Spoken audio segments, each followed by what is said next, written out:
Assalamualaikum warahmatullahi wabarakatuh. Perkenalkan, nama Ana Reza Saputri, BP 18240. Di sini akan menyampaikan ceramah tentang berbakti kepada kedua orang tua. Baik, Alhamdulillahirabbil alamin, wassallallahu bihuda wa dinil haq. Liyuzhirahu ala dini kulli walau karihal musyrikun walau karihal muslim. Baik, puji syukur marilah kita ucapkan kehadiran Allah Subhanahu wa Ta'ala. Ia mengalirkan rahmat kepada manusia, para hambanya, nikmat yang tak pernah putus dan melingkupi setiap tubuh anak Adam. Di antara nikmat itu Allah nikmat kesehatan, ada nikmat kesempatan, ada nikmat dan kekuatan yang diberikan kepada kita. Sehingga kita dapat berkumpul dan saling berbagi tempat yang sederhana ini. Utamanya nikmat iman dan nikmat Islam. Ada dua nikmat yang merupakan syarat utama sebelum memasuki surga Allah, insya Allah. Tidak henti pula kita kirimkan selawat dan salam kepada tauladan kita, uswah dan anutan kita, yaitu baginda kita Rasulullah SAW. Kepada keluarga yang mulia, kepada sahabat yang setia, dan kepada orang-orang yang senantiasa memegang panji kebenaran dan berjalan di telapak yang telah ia rilis. Semoga kita termasuk di dalamnya. Ikhwat dan akhwat yang semoga dimuliakan oleh Allah Azza wa Jalla. Sesungguhnya manhaj Islam adalah manhaj Rabbani yang dengannya Allah membedakan Islam dengan manhaj selainnya. Di antara sifat Rabbani ajaran Islam adalah perintah Allah Azza wa Jalla kepada setiap manusia untuk berbuat baik kepada kedua orang tua.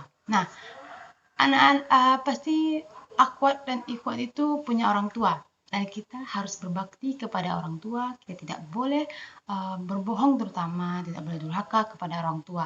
Sama dengan materi kita pada hari ini. Sebelum kita masuk ke dalam materi, Ibu akan membacakan, saya akan membacakan hadis atau ayat yang berkaitan dengan berbakti kepada kedua orang tua.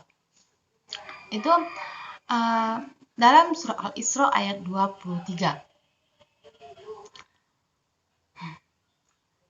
Dan Tuhanmu telah memerintahkan supaya kamu jangan menyembah selain Dia, dan hendaklah kamu berbuat kepada ibu bapakmu dengan sebaik-baiknya. Jika salah seorang di antara keduanya atau keduanya saling berumur lanjut dan pemeliharaanmu, maka sekali-kali janganlah kamu mengatakan keduanya perkataan dan janganlah kamu membentak mereka dan ucapan kepada mereka perkataan yang mulia. Nah, dari ayat ini Allah telah menyandingkan perintah mentauhidkan dengan berbuat baik kepada kedua orang tua. Hal ini menunjukkan betapa agungnya kedudukan ayah dan ibu, ikhwat dan akhwat yang semoga dimuliakan Allah. Contohnya itu dalam kehidupan sehari-hari. Kita misalnya disuruh sebagai anak, kita disuruh orang tua untuk membeli misalnya tepung atau membeli sesuatu ke depan. Kita tidak boleh berkata malas atau apa kepada orang tua. Karena perkataan itu akan menyayat hati kedua orang tua. Kenapa anak saya seperti ini? Kenapa anak saya menjadi tidak mau turut kepada saya? Sekali lagi jangan pernah seperti itu, karena itu adalah hal yang dibenci oleh Allah. Kenapa? Allah tidak menyukai orang-orang yang tidak berbakti kepada kedua orang tua. Karena surga ada di telapak kaki ibu. Baik. Tentunya jika setiap orang ingin menghitung keutamaan orang tua atas jasa-jasa mereka terhadap anak-anaknya, maka seseorang dapat menghitung apalagi membalasnya. Rasulullah yang Shallallahu Alaihi Wasallam, yaitu dengar ya anak ya, Rasulullah Shallallahu Alaihi Wasallam bersabda, tidak mungkin seorang anak dapat membalas jasa kedua orang tuanya kecuali apabila ia mendapatkan sebagai budak lalu dibelikannya dan dibebaskannya. Hadis riwayat Muslim. Suatu ketika Ibnu Umar melihat seorang laki-laki menggendong ibunya di atas pundaknya. Pada saat tawaf di seputar Ka'bah dalam melaksanakan rangkaian ibadah haji, maka lelaki tersebut berkata, "Wahai ibu Umar, apakah dengan ini engkau telah melihatku membalas kebaikan ibuku?" Ibnu Umar menjawab, Belum, walaupun sedikit kebaikan, akan tetapi engkau telah berbuat baik. Demi Allah, engkau akan mendapatkan pahala yang banyak dengan kebaikanmu yang sedikit ini. Hadis riwayat Bukhari. Baik, akhwat dan ikhwat yang semoga dimuliakan oleh Allah Azza wa Jalla. Rasulullah SAW menyebutkan dosa terhadap kedua orang tua termasuk salah satu dosa besar. Ada yang tahu? Akan tetapi, sangat disayangkan dari banyak manusia yang hidup di zaman ini sudah tidak banyak sekali tidak menghargai orang tua. Misalnya itu, dia tidak menghargai orang tua dengan hal kecil.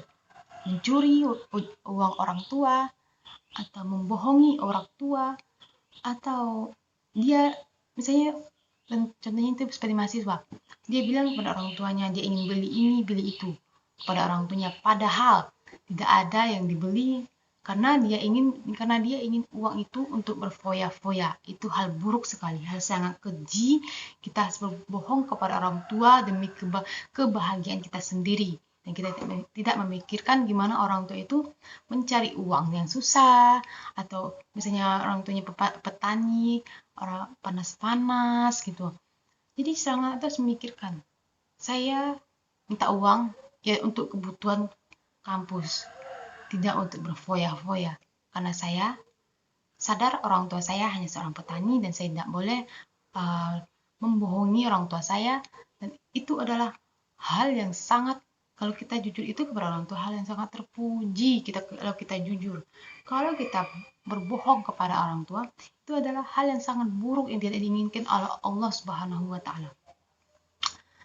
Di sini ada Rasulullah SAW menyebutkan dosa kedua orang tua termasuk salah satu dosa besar. Akan tetapi, sangat disayangkan dari banyak manusia yang hidup di zaman ini sudah tidak tahu bagaimana seharusnya memperlakukan kedua orang tuanya. Kita sering menyaksikan bagaimana seharusnya melakukan perlakuan kepada kedua orang tua. Kita sering menyaksikan bagaimana interaksi seorang anak yang sangat layak, yang sangat tidak layak untuk dipertontonkan kepada kedua orang tuanya. Baik di depan mata kita maupun dari berbagai media yang tersebar luas di tengah-tengah kita. Jangankan untuk menolong mereka dari hidup beban yang berat, bahkan anak sendirilah yang menjadi beban hidup tersebut. Nah, yang seperti yang Ibu bilang tadi, menjadi beban kan? Kita minta ini, minta itu, minta ini. Beban kan? Apalagi yang kita minta itu yang tidak bermanfaat gitu, yang bisa membuat orang tua kita itu memberi. Kalau orang tua kita percaya kepada kita kalau kita itu menggunakan uang itu dengan baik, dengan misalnya untuk kuliah tadi dengan baik, kita membeli buku gitu. Kalau kita berbohong kepada orang tua itu tidak akan tahu. Tapi orang tua itu akan pasrah kepada Allah Subhanahu wa taala. Dia yakin pasti anaknya kuliah dengan baik dan benar, padahal orang tuanya tidak tahu di mana anaknya di belakang dia berfoya-foya, tidak kuliah, padahal dia bilang kuliah pada orang tuanya. Itu adalah dosa sangat-sangat besar. Semoga anak-anak Ibu tidak seperti itu, dan berbuat baiklah kepada orang tua. Sedikit apapun jangan berbohong kepada orang tua. Karena sedikit berbohong kepada orang tua, itu akan menimbulkan dosa yang sangat besar. Dosa itu akan kita terima di neraka nanti, anak-anak. Jangan seperti itu ya anak-anak ya. Baik. Menyakiti perasaan dan fisik orang tua bukan lagi menjadi masalah yang tabu di kalangan manusia. Menelantarkan mereka, bahkan sampai rela membunuh mereka hanya untuk sebab yang sepele. Inilah pemandangan hidup sehari-hari yang kita saksikan. Kita berlindung kepada Allah dari hal yang demikian. Anak-anak Ibu pasti pernah melihat bermacam-macam di luar sana. Misalnya orang tuanya itu tinggal di emperan toko, sedangkan anaknya ada yang sukses, udah punya rumah masing-masing, tapi dia tidak mengurusi kedua orang tuanya. Dia membiarkan orang tuanya di panti asuhan, dia biarkan orang tuanya tidur jadi gelandangan di emperan toko, dia biarkan orang tuanya mengemis, minta-minta sedekah di jalanan.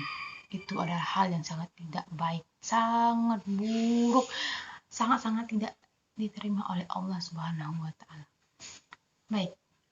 Di sisi lain, karena agungnya dan besarnya hak orang tua, maka Allah telah mewajibkan seorang anak untuk berbuat baik kepada mereka dalam segala keadaan, bahkan kepada orang tua yang kafir sekalipun, lebih-lebih mereka yang muslim.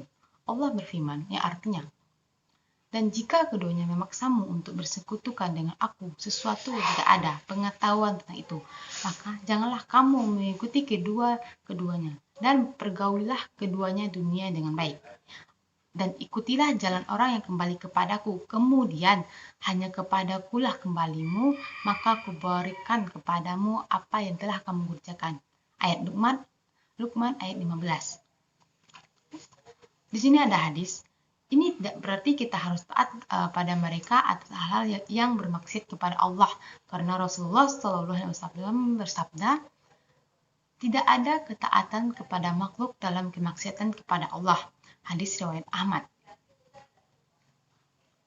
Ikhwat dan akhwat yang semoga dimuliakan oleh Allah Azza wa Jalla, orang tua adalah pintu surga yang luas bagi seorang yang ingin masuk ke dalamnya. Nah, kalau kita berbakti kepada orang tua, menyayangi orang tua, tidak berbohong kepada orang tua, selalu jujur kepada orang tua, hal-hal positif yang kita lakukan kepada orang tua sedikit pun itu akan itu contoh kita gitu. Itu adalah contoh pintu kita menuju surga. Contoh pintu itu kalau kita misalnya kita ada dunia, kita sudah diterima oleh Allah dan kita sudah mendapatkan pintu surga kalau kita sudah berbakti kepada orang tua. Anak ibu, tolong berbakti kepada orang tuanya, jangan berbohong, jangan lakukan hal-hal yang tidak baik kepada orang tua. Kita sebagai anak harus bisa membahagiakan orang tua, membuat orang tua tersenyum, jangan membuat orang tua sedih, karena setetes air mata itu dosa besar bagi seorang anak.